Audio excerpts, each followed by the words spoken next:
So hello and welcome back to my channel the Education Hub. तो आज हम करेंगे इनसाइट थ्योरी ऑफ लर्निंग या फिर जेस्टोल्ट थ्योरी ऑफ लर्निंग के बारे में। तो आइए बिना टाइम वेस्ट करे वीडियो को स्टार्ट करते। तो जो इनसाइट थ्योरी ऑफ लर्निंग है इसको हम जानते हैं जेस्टोल्ट थ्योरी ऑफ लर्निंग के नाम से भी। इसमें मैक्स वेब थेमनर इसके फादर माने जाते हैं, फाउंडिंग फादर माने जाते हैं। तो जेस्टोल्ट है ये एक जर्मन वर्ड से मिला है। इसका मतलब होता है कॉन्फ़िगरेशन या फिर फॉर्म या फिर कोई पैटर्न। ठीक है, तो जेस्टोल्ट के अकॉर्डिंग जो होल है वो ग्रेटर होता है पार्ट से, यानी होल जो होता है वो ग्रेटर होता है पार्ट से। ये हमने मैथ्स में बहुत बार टर्म यूज़ करी है। अब हम किसी चीज़ को भी नहीं समझ सकते अगर हम उसके पार्ट्स को ना समझें। किसी टोटल चीज़ को समझने के लिए पहले हमें उन्हें उसके पार्ट्स को समझना होता है। जैसे कि एक सोलर सिस्टम को समझने के लिए पहले हमें प्लैनेट्स के बारे में जानना होगा। ठीक है, तो इसका मतलब है हमें टोटलिटी को जानने के लिए पहले पार्ट्स को जानना होगा। फ्लावर को जानना है तो उसके पेटल्स, सेपल्स, कलर्स, फ्रेगनेंस सब के बारे में हमें जानना होगा। तो जेस्टोल्ट साइकोलॉजिस्ट जो थे वो नेचर ऑफ परसेप्शन था उनका, primarily concern with the nature of perception. Perception का मतलब क्या होता है? सेंसेशन प्लस मीनिंग, मतलब जब हम किसी चीज़ को फील करें और उसका मीनिंग भी हो। तो जो लर्नर होता है while learning does not perform random activity but perceive a situation as a whole। यानी जब भी हम कोई काम करते हैं, जब भी कोई लर्नर एक चीज़ को सिचुएशन करता है, वो डिफरेंट पार्ट्स को करके ही एक सिचुएशन तक पहुंचता है, रिजल्ट तक अपने पहुंचता है। तो जेस्टोल्ट है उसने स्ट्रेस करा था insight used by the learner by learning. तो उसके बारे में हम एक्सपेरिमेंट में पढ़ेंगे कि क्या उसने एक्सपेरिमेंट किया। पहले पार्ट में उसने एक चिंपैंजी को लिया और उसका नाम रख दिया सुल्तान, और उसे केज में रख दिया, और कुछ जो बनानास थे वो सीलिंग पर टांग दिए। जैसे कि हमें इसमें दिख रहा है, ये जो मंकी है इसका नाम उसने रख दिया सुल्तान, और ऊपर जो कुछ बनानास है उनको सीलिंग पे हैंग कर दिया गया। ठीक है, चिंपैंजी ने बहुत सारे अटेम्प्ट करे लेकिन बनाना उसे नहीं मिले। लेकिन कुछ टाइम बाद उसने ऐसा देखा कि बनाना जो है, उसने देखा कि उसके पास जो बॉक्स पड़ा है, क्यों ना वो उसको यूज़ करके एक स्टेयर बना ले, एक लैडर बना ले, और वो उसको उस पर क्लाइंब करके बनाना को ले ले। The other situation was more difficult. Now the 2 boxes were put in a cage. पहले तो सिर्फ एक बॉक्स को पुट किया था केज के अंदर, जो कि ये बॉक्स है, और अब इसके बाद क्या किया गया, 2 बॉक्सेस को केज के अंदर डाल दिया गया।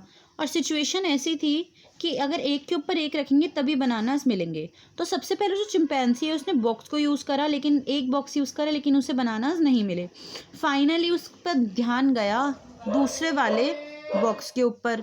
तो उसने उन बॉक्स की एक लैडर बनाई और उसने वो बनानास को ले लिया। तो उसने इसमें अपनी इनसाइट को यूज़ किया। अब थर्ड सिचुएशन देखते हैं।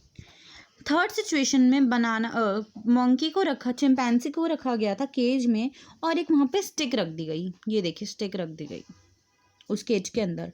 जो बनाना थे वो केज के बाहर रख दिए गए। इस बार हैंग नहीं करे, इस बार बाहर रख लिए। तो सबसे पहले उसने बहुत कोशिश करी बनानास को निकालने के लिए, पर वो नहीं निकल पाए।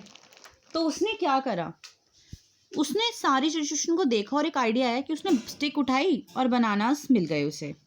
ठीक है, तो ये तो थर्ड सिचुएशन थी। अब फोर्थ सिचुएशन में क्या हुआ, ये और ज़्यादा कॉम्प्लिकेटेड बना दी गई फोर्थ सिचुएशन चिंपैंजी के लिए। 2 स्टिक्स रख दी थी, दोनों स्टिक बहुत छोटी छोटी थी। ठीक है, तो उसे केज में रख दिया और बनाना जो है वो भी केज के बाहर रख दिया।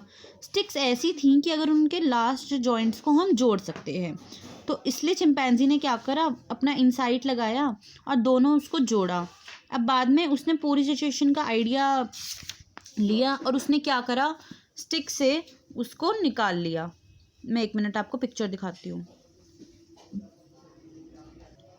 देखिए, पहले तो उसको एक स्टिक थी उसने ले लिया, उससे नहीं मिल पाया, तो उसने क्या करा, ये जो 2 स्टिक्स हैं इन दोनों स्टिक्स को ऐसे जॉइन करा इस थर्ड वाले स्टेप में, और फिर दोनों स्टिक्स को जॉइन करने के बाद उसने इस वाले स्टेप में बनाना को ले लिया। तो ये जो था, इसमें कोलर ने एक्सपेरिमेंट करा और डिफरेंट कंक्लूजन्स निकाले कि जो चिंपैंजी है उसने ट्रायल और एरर मेथड को सबसे पहले यूज़ करा।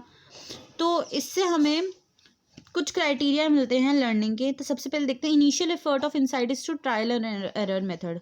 तो सबसे पहला ट्रायल और एरर मेथड किया जाता है इसमें, फिर इसमें पूरी सिचुएशन को एज अ होल पढ़ा जाता है, फिर रिलेशनशिप देखी जाती है डिफरेंट कंपोनेंट्स में कि इसके थ्रू हम कर सकते हैं या उसके थ्रू कर सकते हैं। जो गोल है, कोई भी हमारा जो गोल है वो क्लियर होना चाहिए, उसे बनाना लेना था, ये उसका गोल क्लियर था। There is new organisation and reconstruction, तो इसमें कोई न्यू और चीज़ बनती है, रिकन्स्ट्रक्शन होती है। इससे क्या होता है, सॉल्यूशन जो होता है वो ट्रायल और एरर मेथड से ही आता है। अगर एक प्रिंसिपल हमने लर्न करा, जैसे उसने पहले वाले स्टेप में एक स्टिक को देखा, उससे वो मिल गई, लेकिन दूसरे वाले कंडीशन में उसने फिर स्टिक उठाई, उसे नहीं मिला, तो पहले वाले से उसे आइडिया मिला कि मैं स्टिक उठा के शायद ज्वाइन कर सकता हूँ। तो एक जो कनेक्शन है वो दूसरे से ही मिलता है, यानी एक सिचुएशन है वो दूसरी सिचुएशन पे ही अप्लाइड हो सकती है। तो ये तो हमने कुछ पढ़े कि क्या साइट इन्वॉल्व होती हैं। अब कुछ फैक्टर्स हैं जो इन्फ्लुएंस करती हैं इन साइट्स को। सबसे पहला है प्रीवियस एक्सपीरियंस। जैसे प्रीवियस एक्सपीरियंस जो होते हैं वो हेल्प करती है सॉल्व करने में कोई भी प्रॉब्लम को। इसमें इंटेलिजेंट बहुत इंपॉर्टेंट होती है लर्नर की, एफर्ट्स दिखाने पड़ते हैं लर्नर को, सिचुएशन का परसेप्शन होना चाहिए। हम किसी सिचुएशन को परसीव करके हम प्रॉब्लम का सॉल्यूशन नहीं निकाल सकते। और लर्निंग सिचुएशन, एक ऐसी लर्निंग सिचुएशन अरेंज होनी चाहिए कि प्रॉब्लम इजीली सॉल्व हो जाए। अब क्या एजुकेशनल इम्प्लीकेशंस होते हैं इनसाइड थ्योरी ऑफ लर्निंग के। सबसे पहला, ये मटेरियल को लर्न करना सिखाता है एज अ होल, यानी हम ओवरऑल उस मटेरियल को लर्न कर सकते हैं, अपनी सिचुएशन को लर्न कर सकते हैं। नेक्स्ट होता है बच्चे को हम पूरा पढ़ सकते हैं, एज अ होल स्टडी कर सकते हैं। इसमें इंटीग्रेटेड करिकुलम का बहुत ज़्यादा यूज़ होता है, ऐसे डिफरेंट सब्जेक्ट और को करिकुलर एक्टिविटीज़ को एक साथ रिलेट करना चाहिए। इसमें ट्रांसफ़र ऑफ लर्निंग भी बहुत ज़्यादा इंपॉर्टेंट मानी गई है।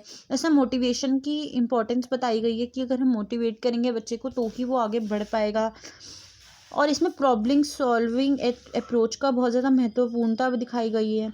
ये हायर मेंटल एबिलिटीज़ को ये बहुत ज़्यादा एनकरेज करता है ये थ्योरी। सो आज की वीडियो में हमने पढ़ा इनसाइड थ्योरी ऑफ लर्निंग के बारे में। फिर हमने एक्सपेरिमेंट करा कि क्या कोलर ने एक्सपेरिमेंट किया था। उसके बाद हमने फैक्टर्स देखे, क्या ये फैक्टर इन्फ्लुएंस करते हैं इनसाइड को। एजुकेशनल इम्प्लीकेशंस देखी इनसाइड थ्योरी ऑफ लर्निंग की। तो होप है आप लोग को वीडियो क्लियर हुई होगी। अगर आप लोगों के कोई भी डाउट्स है तो आप लोग कमेंट सेक्शन में पूछ सकते हैं। And if you like watching the Education hub videos, to do subscribe to my channel. Thanks for watching.